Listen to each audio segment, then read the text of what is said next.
can offer people a great, authentic, apple-grown spirit right here on the farm.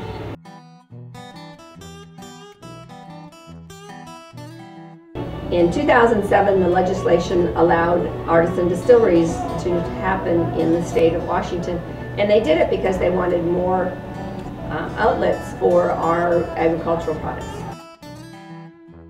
Now we have a shelf-stable product. As you know, apples are very short-lived. Well, if we can make them into spirits like vodka and gin and brandy and special liqueurs, we then have a reason for people to come on the farm year-round. Traditionally, there's about 13 pounds of apples in a gallon of fresh cider, and it takes about 4 gallons of fermented apple cider to produce 1/5 or 750 milliliter bottle of vodka.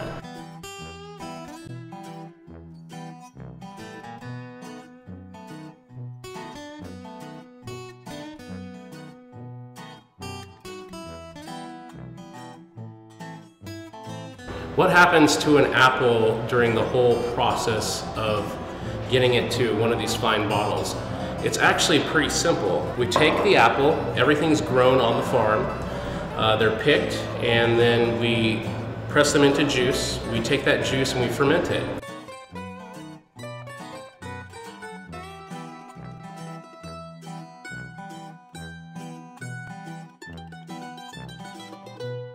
You combine sugars with yeast and water. Specifically for apple cider, I suppose, the sugars within the apple cider will be essentially eaten up by the yeast, and the sugars create energy for the yeast, and then the byproducts that the yeast create out of the sugars are ethanol and carbon dioxide, CO2.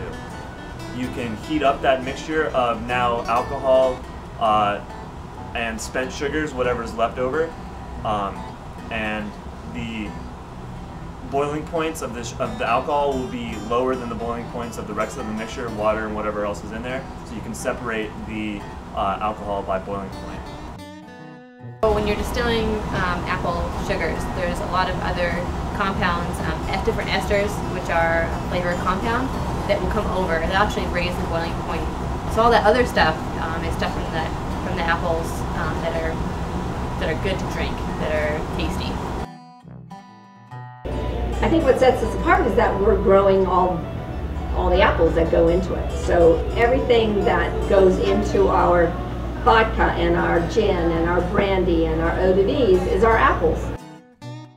Difference in taste between apple vodka or potato vodka or wheat vodka is apple vodka generally, there's probably 5-10 distilleries in America that are making apple vodka that I know of, at least. There's probably more.